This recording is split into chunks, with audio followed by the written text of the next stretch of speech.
মিম কি আমাকে আছি। শুনতেছো? ওকে। এখানের মধ্যে কি দেখতেছি আমরা? স্ক্রিন দেখা যাইতেছে তো? দেখা যাইতেছে। হ্যাঁ। Can you help me? আমরা যখন কারো কাছ থেকে কোনো সাহায্য চাই বা কোনো কোনো রেস্টুরেন্টে গেলে পরে অনেকে যারা কাজ করে তারা দেখবা অনেক সময় যারা ইংলিশ রেস্টুরেন্টে যদি যাও তখন তারা প্রশ্ন করবে এইভাবে, ক্যান ইউ হেল্প মি? আপনি কি আমাকে সাহায্য করতে পারেন? আর ক্যান ইউ হেল্প মি যে ফ্রেজটা, এটা হচ্ছে যখন আমরা বন্ধুদের ক্ষেত্রে ইউজ করব। লাইক আমরা যদি কোনো ফ্রেন্ডরে সাহায্য করতে চাই তখন, বা কোনো ফ্রেন্ডের কাছ থেকে আমরা সাহায্য চাইতে চাই যাদের সাথে আমরা তুই তুই করে ব্যবহার করি বা তুই তুই করে কথা বলে, তুমি করে কথা বলে, আর তাদের ক্ষেত্রে আমরা কি ইউজ করবো? Can you help me? That means আপনি কি আমাকে, তুমি কি আমাকে সাহায্য করতে পারো, বা তুমি কি আমাকে সাহায্য করবে? দেন এটাকে যদি আমরা কোনো ফর্মাল ভাবে বলি, মানে কোনো অনুষ্ঠানে বলি বা কোনো স্যার বা টিচারের বলি, তখন আমরা কি বলবো? Could you lend me a hand, বা could you give me a hand? আপনি কি আমাকে সাহায্য করবেন? ক্যান ইউ হেল্প মি না বলে কি হইব? Could you lend me a hand, অথবা could you give me a hand. দেন আমরা অনেক সময় দেখা যায় কোনো একটা মতামতের সাথে যদি রাজি থাকি তখন কি বলি? ইংলিশে এটা বলে যে আমি তোমার সাথে রাজি, মানে তোমার যে মতামতটা আছে এটার সাথে আমি এগ্রি করি। তখন সময় তোমরা কি বলতে পারো? যে আই এগ্রি উইথ ইউ। এটা হচ্ছে একটা সিম্পল ইউজ করতে, সিম্পলি তোমরা ইউজ করতে পারো। আর যখন এটার একটু কি করবা, অ্যাডভান্স লেভেলে যখন তোমার ইংলিশটা আরো সুন্দর শোনাইতে চাইবা, যে আমি পারি, একটা ভাব আছে না যে আমি ইংলিশ শিখতেছি, আমি ইংরেজিতে কথা বলতে পারি, তখন কি করবা? আই এগ্রি উইথ ইউ না বইলা কইবা যে I am on the same page as you. মানে আমিও আমিও তোমার মতোই রাজি। তুমি যেহেতু রাজি, তাই দ্যাট মিন্স কি আমিও রাজি, তোমার মতামতের সাথে আমিও রাজি। এটা আই এগ্রি উইথ ইউ না বলে I am on the same page as as you, এটা বলতে পারো।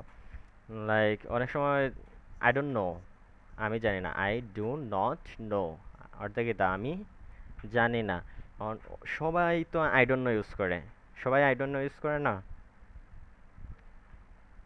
সবাই আই ডোন্ট নো ইউজ করে। এখন আমরা কি ইউজ করবো? আমরা আই ডোন্ট নো আর এখন থেকে বলবো না, বলবো যে I have no clue, I have no clue. আমরা জানি না, এটা না ইউজ করে, আই ডোন্ট নো না ইউজ করে। এখন যদি কি কোনো কিছু লাইক আপনি একটা জিনিস জানেন না, এখন আপনাকে সে প্রশ্ন করছে, এখন আপনি উত্তরে কি বলবেন? আই ডোন্ট নো, আমি জানি না, বা আই হ্যাভ নো আইডিয়া, আমার কোনো ধারণা নেই এ সম্পর্কে। তখন সময় আই ডোন্ট নো না বলে বলবেন আই হ্যাভ নো ক্লু। বুঝতে পারছেন? I have no clue. Then it's very easy, একটা খুব একটা সিম্পল একটা জিনিস যখন আমরা দেখব, লাইক খুব একটা সহজ একটা বিষয়, যে এটা খুব ইজি, এটারে যদি আমরা এভাবে বলতে পারি ইটস ভেরি ইজি, বাট আমরা ইটস ভেরি ইজি বললে তো হবে, এগুলা বললেও হবে, বাট এগুলা বললেও হবে। এই যে এগুলা, এগুলা হচ্ছে এই সাইডের যে ওয়ার্ডগুলো আছে, এগুলা হচ্ছে লাইক সিম্পল ওয়ার্ড, আর এগুলা হচ্ছে অ্যাডভান্স, এগুলো হচ্ছে অ্যাডভান্স। তো আমরা যেহেতু শিখতেছি, শুরু থেকেই যদি অ্যাডভান্স লেভেলের ওয়ার্ডগুলো শিখতে পারি, অ্যাডভান্স লেভেলের ফ্রেজগুলো শিখতে পারি, কথা বলতে পারি, তাহলে ভালো না? সেই জন্য আমরা কী করবো? ইটস ভেরি ইজি, এটা খুব সহজ না বলে বলবো যে it's piece of cake, it's piece of cake. এগুলো আমাদেরকে মুখস্থ করতে হবে।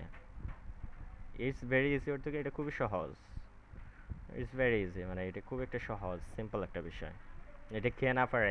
লাইক আমাদেরকে যদি একটা ম্যাথ দেওয়া হয়, এটা যদি আমরা পারি, খুব সহজ মনে হয়, তখন আমরা বলতে পারি স্পিচ অফ কেক, এটা খুবই সহজ, এটা খুব একটা সিম্পল একটা বিষয়, কে না পারে? That means speech of cake, এটা খুবই সহজ। আই ডোন্ট লাইক ইট, কোনো কিছু যদি আমাদের ভালো না লাগে তখন কি বলি? এটা আমি পছন্দ করি না।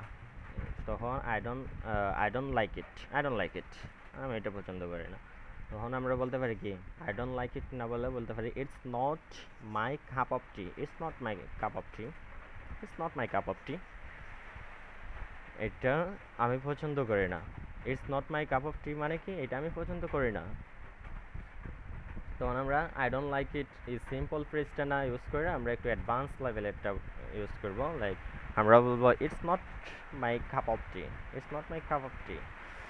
দেন অনেক সময় আমরা বিজি থাকি, কোনো কাজে থাকলে বলে যে I am busy bro, I am busy now, right now I am so busy, so please don't bothering me, আমাকে বিরক্ত করো না, ডোন্ট ডিস্টার্ব মি। তখন আই এম বিজি এই কথাটা না বলে বলতে পারো আই এম সোয়াম্পড, আই এম সোয়াম্পড, মানে আমি বিজি আছি, আমি ব্যস্ত আছি। এটা একটু অ্যাডভান্স লেভেলের আর কি। তখন আমরা কী করবো যে আই এম বিজি না বলে আই এম সোয়াম্পড বলবো, মানে আমি ব্যস্ত আছি। দুয়োটার অর্থই একই বোঝাবে, বাট এটা একটু সুন্দর বোঝাবে এবং এটা একটু অ্যাডভান্স লেভেলের বোঝাবে। মানে তুমি কথা বলতে পারো, খুব ভালো কথা বলতে পারো, তোমার ইংলিশটা শুনতেও ভালো লাগবে। কারণ আই এম বিজি তো সবাই বলে, সবাই দেখবা কথা কথায় প্রত্যেকটা ওয়ার্ডস বাই ওয়ার্ডস যখন তারা বলে তারা আই এম বিজি বলে। তো আমরা যদি আই এম বিজি না বলে আই এম সোয়াম্পড বলি তাহলে এটা ভালো না? অন্যদের থেকে একটু একটু আলাদা থাকলাম আমরা, অন্যদের থেকে একটু অ্যাডভান্স লেভেলে থাকলাম। দেন যদি বলি কোনো একটা জিনিস লাইক আমরা বুঝলাম না, আমরা কথাটা বুঝি নাই, দেন তখন আমরা কি বলতে পারি ক্যান ইউ রিপিট দ্যাট, মানে আপনি কি এটাকে আবার পুনরাবৃত্তি করতে পারবেন, আপনি কি এটাকে আবার বলতে পারবেন। লাইক আমরা যদি কোনো স্যারের কোনো ক্লাসে যখন স্যারের কিছু বুঝি না, কোনো কোয়েশ্চন বুঝি না বা স্যারের কোনো আনসারটা বুঝি না, তখন আমরা কি বলতে পারি ক্যান ইউ রিপিট দ্যাট। বা আমরা ফ্রেন্ডের যদি কোনো কথা না বুঝি তখন কি বলতে পারি ক্যান ইউ রিপিট দ্যাট। এই সময় আমরা ক্যান ইউ রিপিট দ্যাট না বললাম তখন কি বলবো could you repeat that by me again, আপনি কি আবার এটা বলতে পারেন। Could you repeat that by me again, আপনি কি আমাকে এটা আবার বলতে পারেন, এই জিনিসটা মানে যে জিনিস যে বিষয় নিয়ে কথা বলবে এই বিষয়টাকে আবার বলতে পারবেন। এইভাবে আপনি কি বলতে পারেন, প্রশ্ন করতে পারেন could you repeat that by me again, could you repeat that by me again. এটা যখন মানে বারবার পড়তে হবে আপনাকে, এটাকে অনেক প্র্যাকটিস করতে হবে, প্র্যাকটিস করার পরে আপনার এটা স্পিড হয়ে যাবে। আর যদি প্র্যাকটিস না করেন তাহলে এটা স্পিড হবে না।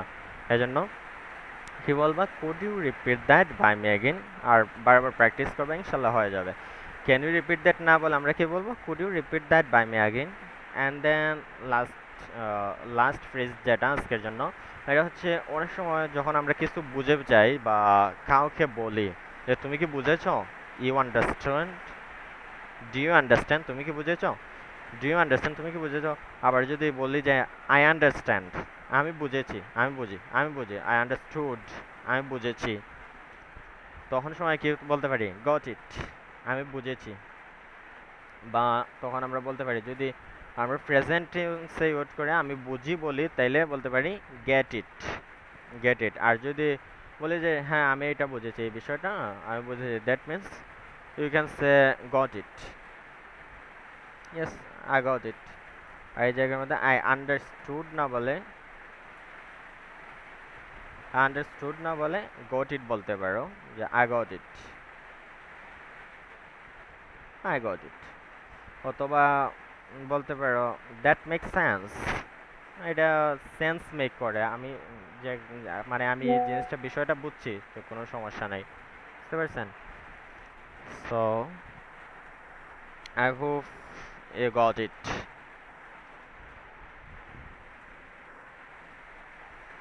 ওকে গাইজ, বৃষ্টিও পড়তেছে বেশি, সেজন্য I gotta leave. I have to leave from this live, and I think you will get it. My problem. বুঝতে পারছেন আমি কি ইউজ করছি, এই আই আন্ডারস্টুড না বলে বা you will understand my problem না বলে আমি কি বলছি that you will get it my problem, because it's been raining outside. বাহিরে বৃষ্টি হচ্ছে, লাইক এখন যদি আমরা বাহিরে প্রচুর বৃষ্টি হচ্ছে তখন আমরা কি বলতে পারি it's been raining outside,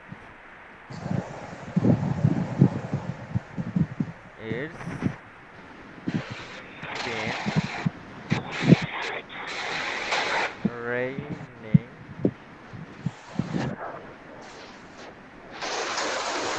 raining outside. বাহিরে প্রচুর বৃষ্টি হয়, outside A lot, it's been raining A lot, it's been raining outside লট।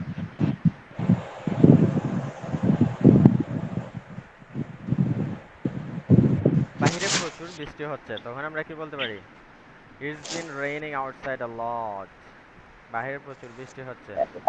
বাইরে কি বৃষ্টি হইতেছে নি আপনাদের এদিকে? মাহি বৃষ্টি পড়েনি?